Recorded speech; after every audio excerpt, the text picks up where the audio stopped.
June 1 തിങ്കളാഴ്ച മനോരമയിൽ ഉൾപ്പെടെ ഒരു വാർത്ത വന്നിരുന്നു.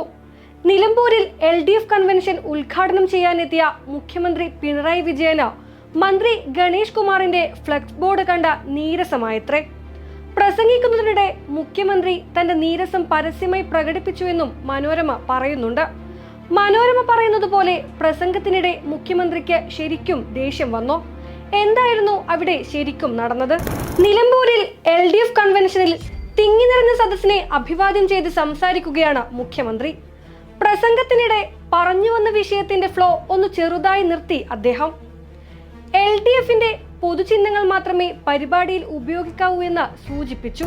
യഥാർത്ഥത്തിൽ ചെഗുവേരയുടെ ചിത്രമുള്ള കൊടി വീശിയപ്പോഴാണ് മുഖ്യമന്ത്രി അങ്ങനെ പറഞ്ഞത്.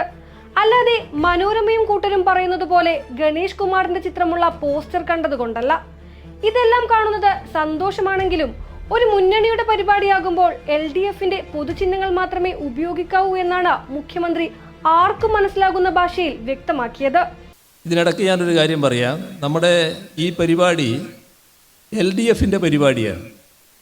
ഇപ്പോൾ LDFന്റെ പരിപാടിയാകുമ്പോൾ LDFന്റെ ഘടകകക്ഷികളായിട്ടുള്ള പാർട്ടികൾ അവർ സാധാരണ ഉപയോഗിക്കുന്ന പതാകകളുണ്ടാവും. അത് സ്വാഭാവികമായിട്ടുണ്ടാവും. ഓരോ കക്ഷിയും അവരവരുടേതായ മറ്റ് പല അടയാളങ്ങളും ചിലപ്പോൾ ഉപയോഗിച്ചു എന്ന് വരും. അത് ആ കക്ഷിയുടെ മാത്രം അവകാശപ്പെട്ടതാണ്. അത് LDFന്റെ പൊതുവായിട്ടുള്ളതല്ല. LDFന്റെ പൊതുവായ അടയാളങ്ങൾ മാത്രമേ ഇതുപോലുള്ള പരിപാടികളിൽ ആരും ഉപയോഗിക്കാവൂ എന്നതാണ് എനിക്ക് പൊതുവിൽ അഭ്യർത്ഥിക്കാനുള്ളത്. വ്യക്തവും കൃത്യവുമായിരുന്നു മുഖ്യമന്ത്രിയുടെ വാക്കുകൾ. എന്നാൽ മുഖ്യമന്ത്രിക്ക് നീരസത്തിന്റെ മുഖം നൽകിയത് മനോരമയാണ്. ഒരു നല്ല കാര്യം കണ്ടതുകൊണ്ട് പറഞ്ഞതാണെന്നും നല്ല കാര്യമാണെങ്കിലും വേറെ രീതിയിൽ വ്യാഖ്യാനിക്കപ്പെടുമെന്നും മുഖ്യമന്ത്രി വേദിയിൽ പറയുന്നുണ്ട്. ഒരു നല്ല കാര്യം കണ്ടതുകൊണ്ട് തന്നെ ഞാൻ പറഞ്ഞതാണ്. നല്ല കാര്യമായാലും ചിലപ്പോൾ അത് മറ്റു തരത്തിൽ വ്യാഖ്യാനിക്കപ്പെടും. അതുകൊണ്ടാണ് LDFന്റെ പൊതു അടയാളങ്ങൾ മാത്രമേ ഉപയോഗിക്കാവൂ എന്ന് പറയുന്നത്. അതെ, അവർ വേറെ രീതിയിൽ വ്യാഖ്യാനിച്ചു കഴിഞ്ഞു.